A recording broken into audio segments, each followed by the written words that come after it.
este artigo, ou seja, mais ou menos as coisas que o Lenildo apresentou, o que eu vou apresentar, pode ter muitos títulos, pode ser eficiência no pH5, ou potencial de economia, ou aqui, agora eu vou falar ela de um jeito de, olha, qual é a ineficiência que os prestadores de serviço repassam na tarifa, pelo facto de serem ineficientes, mas a gente quer quantificar isso. Imaginemos que o regulador um dia, se o regulador um dia desse uma multa por ineficiência, o que é que seria um valor adequado à ineficiência? Então a gente calcula aqui, porque o valor da ineficiência é justamente o valor que você precisa para colocar, para alcançar a eficiência. E vamos ver como é que isso acontece. Então, esta apresentação tem 4 componentes, uma pequena só para relembrar conceitos de eficiência técnica e económica, depois a metodologia que nós usamos e uma amostra, tipo para exemplificar, e discussões e conclusões. Então, nós temos, aqui tanto faz no indicador que a gente usar. Eu coloquei aqui kWh por metro cúbico, mas podia ser o kWh por metro cúbico por 100. A gente tem um desempenho atual e a gente tem uma fronteira técnica, ou seja, além desta fronteira não é possível ser mais rápido que este carro, que é o carro mais rápido do mundo, ou não é possível ser mais rápido que este carro, que é um carro assim bom, tipo, e então o desempenho, a nossa fronteira técnica é o desempenho melhor possível, fisicamente, ou então o desempenho que o fabricante que nos vendeu a bomba, seria a fronteira técnica. Olha, não é possível ser mais eficiente do que aquilo que o vendedor me prometeu. E nós estamos aqui. Então, a gente, entre estes 2 pontos, a gente tem o potencial de poupança que é tecnicamente possível. Mas tecnicamente possível não significa economicamente desejável. Ou seja, você pode querer ter o melhor carro do mundo, mas o carro que tem o melhor custo-benefício é aqui um utilitário normalzinho. Então, esta seria a fronteira económica. O potencial de economia seria este. Provavelmente o Lenildo apresentou qualquer coisa aqui que, quando a gente diz se somos eficientes ou não somos eficientes, é sempre em relação a qualquer coisa. Então, a gente depende do nosso critério. O que é o nosso critério de ser eficiente? Talvez aqui o potencial de economia seja este, e o potencial de economia que o Lenildo apresentou provavelmente é qualquer coisa aqui no meio. Ou, a gente não sabe. Pronto, são os critérios que nós definimos naquela tabela. E a gente agora vai calcular o potencial económico, que seria, ou seja, este potencial económico é justamente o valor que a gente precisa para repor, para passar desta situação para esta. Vamos lá. E nós vamos distinguir estas 2 fronteiras, a eficiência técnica e a eficiência económica. A metodologia, primeiro a gente calcula os custos que são evitáveis economicamente. Depois a gente calcula o nível de desempenho técnico e económico, ou seja, se a gente quisesse fazer metas, depois a gente olha para a amostra. Então, está um paper que vou colocar para vocês na pasta e que ele explica lá o passo a passo em fórmulas.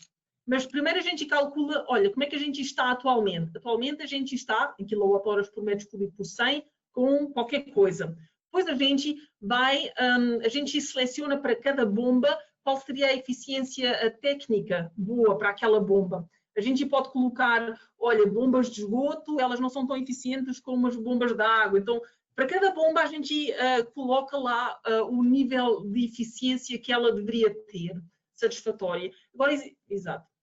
Depois e porquê que a gente usa este indicador, kWh por metro cúbico por 100? Porque isto é muito mais fácil de calcular rendimentos e fazer as contas que nós vamos fazer a seguir, do que se a gente usasse a percentagem do conjunto motobomba. Quando a gente sabe como é que está e a gente sabe onde gostaria de tecnicamente possível, a gente calcula a energia que seria evitável, ou seja, o limite técnico. Então, isto é o nível atual, menos o nível técnico, para cada bomba, vezes o volume dessa bomba, mensal ou anual, vezes a altura manométrica dessa bomba, a dividir por 100. E com esta forma a gente fica com, olha, a gente poderia evitar estes quilowatts-hora. Depois a gente transforma aqueles quilowatts-hora que a gente calculou em dinheiro, multiplicar aí pela tarifa média. Depois da gente saber quantos reais é que seria possível economizar, agora a gente precisa de um dado novo. E o dado novo é justamente quanto é que custa o valor do retrofit dessa estação elevatória. Então, a gente, aquele slide que o Danilo mostrou, com não sei quantas medidas de eficiência energética, agora a gente precisa pôr reais em todos eles. E imaginar que aqueles reais vão conduzir àquela fronteira, àquela eficiência técnica que a gente quer. Então, a gente fica tendo estes dois custos, a gente já sabe quanto é que a gente pode economizar e quanto é que ela custa. A gente divide um pelo outro e ficamos e conseguimos calcular o payback. Ou seja, a gente vai ter estações elevatórias onde o payback são 56 meses, 15 meses, 5 meses. A gente vai ter... ou seja, e quando o payback são 5 meses, a gente diz, epá, não, olha, 5 meses, não, estes 15 e 5 meses, olha, isto são investimentos que se recuperam super rápido, a gente tem de fazer. E esta que se recupera em 56 meses, epá, deixa de estar lá, ela está um pouquinho ineficiente, mas nem é tão relevante. Então a gente calcula o payback. Depois vocês precisam de um critério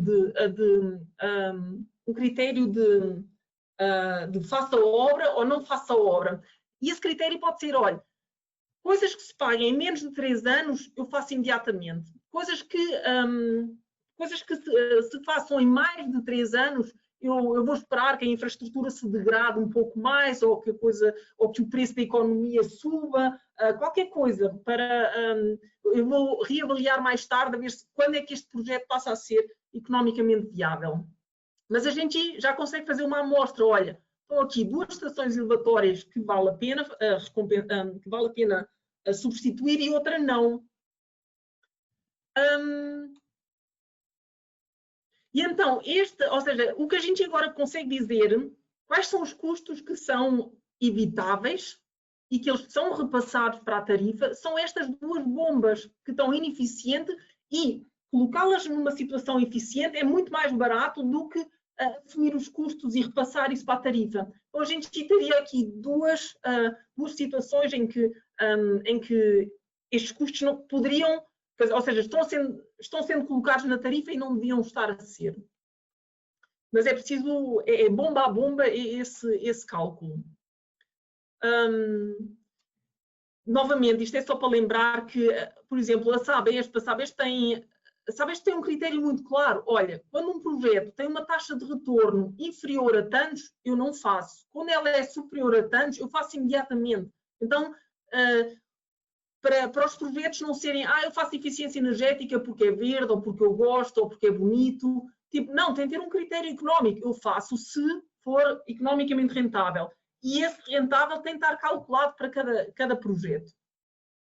E muitos projetos, eles tornam-se viáveis, basta subir o preço da energia ou reduziram os preços estão a reduzir os descontos que o setor do saneamento tinha, os 15% de desconto.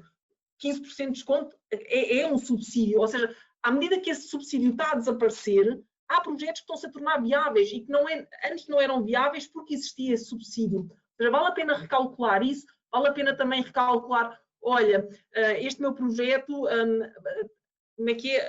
o subsídio está a acabar acho que já só faltam agora 3 anos para acabar o subsídio completamente, como é que este projeto fica viável ou não? Ou seja, este cálculo precisa de ser refeito à medida que preços de energia variam.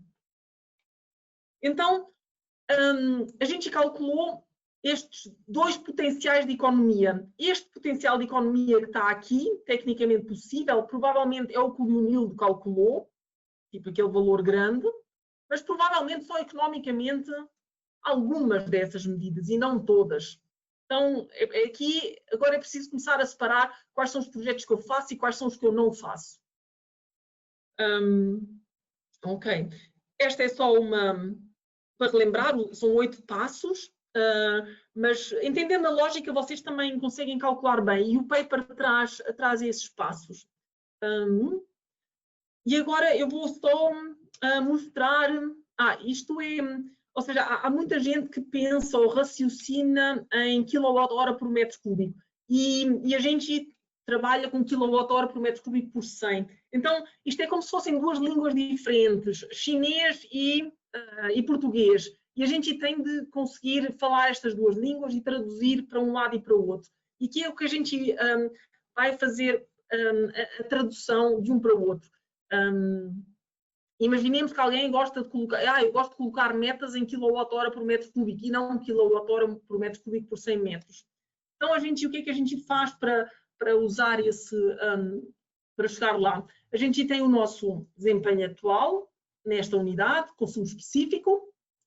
A gente sabe, lá de trás, daquela fórmula que eu mostrei lá atrás, a gente sabe qual é a energia que a gente necessitaria em kilowatts. E depois, com isso, eu divido pelos metros cúbicos e fica 1 kWh por metro cúbico, ou seja, eu sei o que é que seria a fronteira eficiente. Depois, com base nisso, eu consigo calcular, eu calculo do mesmo modo a energia e com isso eu calculo também em metros cúbicos. Mas é preciso fazer este passo de... a gente precisa passar pelo nível económico. Este está aqui o resumo, as fórmulas estão no paper. E agora,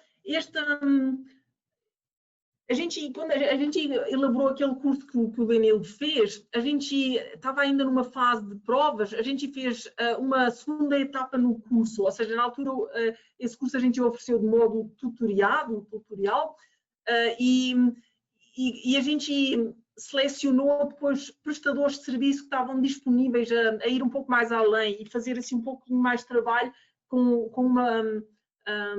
um pouco mais de cálculo. E desta segunda fase participaram 42 participantes, ou seja, algumas eram companhias estaduais, então a gente acabou por ter 26, ou seja, eram 26 companhias, mas com 42 pessoas com grupos de estações elevatórias. Cada um, ou todos, trouxeram 354 estações elevatórias, e cada uma delas tem vários equipamentos. Quando uma estação elevatória tem vários equipamentos, mas a gente só tem um medidor de energia, a gente calcula a eficiência global e não de cada conjunto de motobomba. Depois cada um trouxe os dados que tinham, uns eram de 2018, outros usaram dados de 2017 e 2016. Então,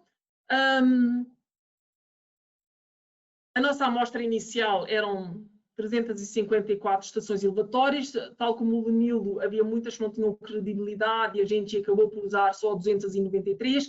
Dos 26 prestadores ou unidades organizacionais, restaram 23. Também porque não só pela falta de dados, mas alguns participantes não conseguiram reunir informações que era qual é o valor de substituição da bomba, porque a gente, para a gente calcular o que é o nível económico, a gente só consegue calcular o potencial de economia técnico com aquelas nossas tabelas de referência de desempenho. Mas para calcular nível económico, a gente precisa de um dado novo, e esse dado novo é o valor de substituição. Aqui temos, ou seja, destes 26, quer dizer, destes 23 que estão aqui anónimos, de 1 ao 5, o custo evitável mensal era muito variável. Havia aqui um que conseguiu, dava para reduzir 700 mil reais, mas outros assim, coisinhas bem pequenas. Mas olhando para este prestador aqui, número 25, os 400 mil reais dele, ou 390, são 35% do valor da sua energia. Ou seja, ele poderia estar a reduzir 35% os custos de energia. E aqui outros, por exemplo, aqui este 2,24, que não tem nada para reduzir, tipo, ou seja, tipo, não se consegue ver os reais sequer. Olha, afinal tem aqui umas coisinhas, dá para reduzir 5, 10% de custo evitável. Isto seriam, aqui diz metas, mas ou seja, aqui a gente tem 3 valores, temos os 23 prestadores de serviço, e a gente colocou aqui para cada um deles as 3 barrinhas. Olha, qual é o seu consumo específico atual, qual é o seu qual é o seu quilowatt-hora por metro cúbico técnico, tipo de eficiência técnica, e o que é que seria o quilowatt-hora por metro cúbico de eficiência económica. Então, a gente tem aqui sempre 3 valores. Então, uns acima, estão outros abaixo. A gente vai analisar agora caso a caso. Então, a gente tem 5 casos onde o consumo específico de energia atual corresponde ao consumo específico de energia económica. Ou seja, a gente tem 5 casos de bom desempenho económico. Ou seja, que tem, digamos aqui, o carro utilitário. Depois a gente tem 17 casos em que tem mau desempenho económico, ou seja, está assim numa situação do carro está bem ruim, ou seja, a gente está a barra amarela está acima da barra azul, bastante. Depois a gente tem mais interpretações possíveis. Este é normal, a gente tem 19 casos de ineficiência técnica, ou seja, você e provavelmente é isto que o Lenildo calculou, ou seja, comparado com o Rolls-Royce ou com o Ferrari, você é ineficiente. Então, aquele valor do Lenildo pode estar sobreestimado, porque falta aquele cálculo da eficiência económica. Depois a gente tem 2 casos em que eles são tão eficientes quanto os critérios que eles consideraram, e temos 2 casos onde o prestador de serviço ele é mais eficiente do que os critérios que a gente utilizou. Ou seja, a gente tem uma tabela que a gente coloca lá os nossos critérios de eficiência, e ele é melhor do que aqueles critérios. Ou seja, dá para dizer, eventualmente dá para dizer, ou também é questionável, olha, Rita, os seus critérios que você colocou aqui, eles são assim um pouco frouxos, isso é pouco. Há pessoas que podem chegar a essa conclusão também.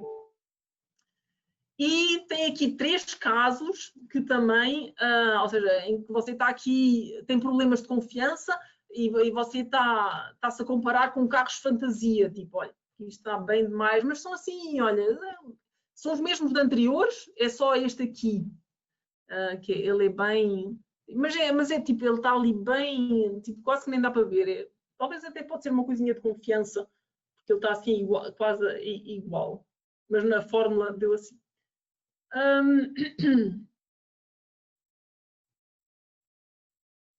Aqui nestes 15 casos, os critérios económicos coincidem com os técnicos, ou seja, a barrinha azul é do mesmo tamanho, ou muito próximo da barrinha verde.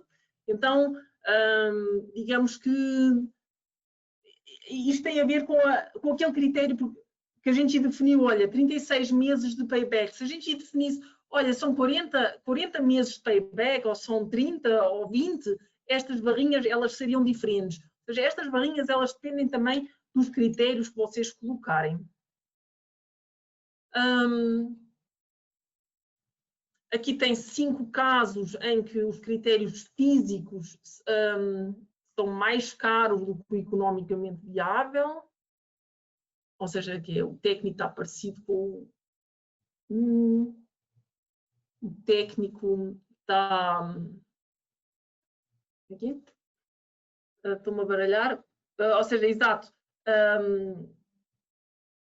os critérios físicos são mais caros do que o economicamente viável, ou seja, aqui tipo, não convém você ser tão eficiente, não seja tão eficiente, não compre o Rolls-Royce, compre o carro utilitário.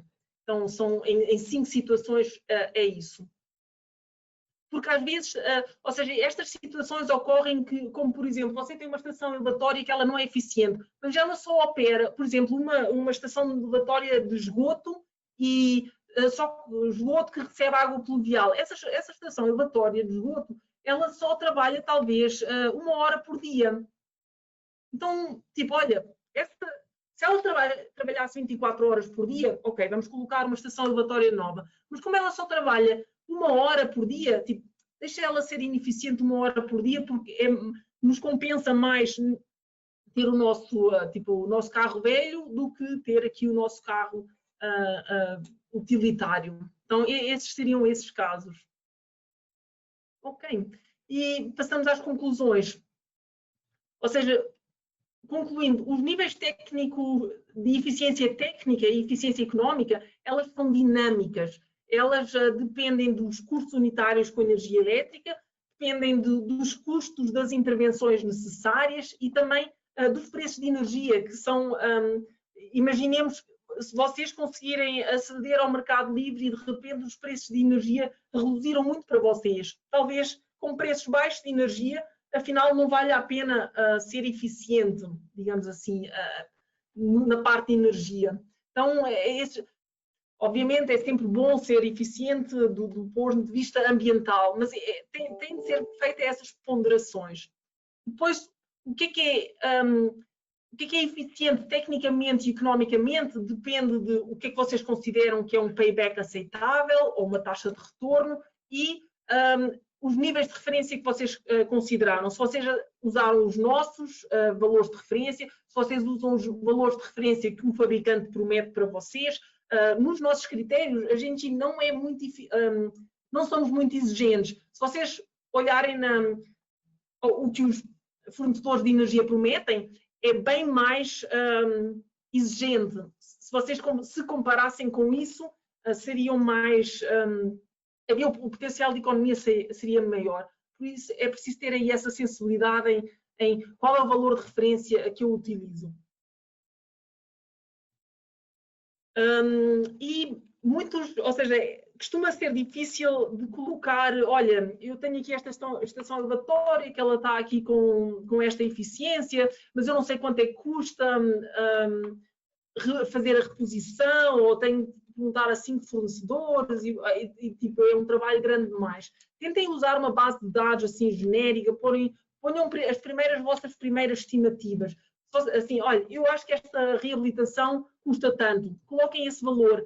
Se depois sair nos vossos estudos, olha, até está com payback aceitável, então vamos olhar com mais detalhe, vamos fazer um estudo sobre isso, vamos perguntar ao certo quanto é que custa o retrofit. Então, primeiro sempre começar com estimativas e depois ir afunilando até ter um projeto de execução, mas sempre assim aproximando-se e primeiro começar com o que se tem. Também a credibilidade, a confiança dos dados também é sempre crítico, mas, novamente, a falta de dados não devia impedir vocês de não calcular ou de não estudar um assunto. Quando vocês não têm dados ou têm baixa confiabilidade, coloca a melhor estimativa possível e calculem com margens. O acertar, que a gente apresentou muitas vezes aqui durante a rede de aprendizagem, eu acredito que ela vai trazer mais confiança na medição de volumes de água e na energia utilizada, mas para este tipo de cálculo é preciso altura manométrica, que é um valor que nos NIS não é solicitado, e valores de investimento das medidas. Ou seja, a gente tem aqui 2 dados que a gente tem de estudar por conta própria. E, bem, o que eu pretendo dizer com esta metodologia e que o Lenildo apresentou também, ou seja, a gente consegue quantificar energia evitável, a gente consegue quantificar ineficiência, seja em reais, seja em kilowatts, e a gente precisa desses dados para tomar decisões ou para orientar o que é que a gente estuda a seguir. Então, com esta metodologia foi possível fazer isso. Claro que tem sempre as suas limitações, mas a gente vai se aproximando e vai porque não saber nada é pior. Esta análise ela foi feita, ou seja, é um paper que está publicado, somos aqui vários autores, a Jéssica, que trabalhou comigo, o Daniel Manzi da Ares PCJ, o Gustavo da Possetti da Sanepar e o Rui Cunha Marques. Na altura só cabiam 5 autores, mas na verdade um dos autores que mais trabalhou nem sequer foi mencionado, por isso é que eu estou a falar agora aqui a Thalita Salgado da Ares PCJ, e tenho sempre muita pena que ela não seja coautora oficial, mas ela fez uma revisão assim interessante do artigo, por isso é que eu menciono ela. Novamente, quem quiser, a gente não consegue, ou seja, quem quiser replicar este cálculo, estamos à disposição para apoiar e para discutir resultados.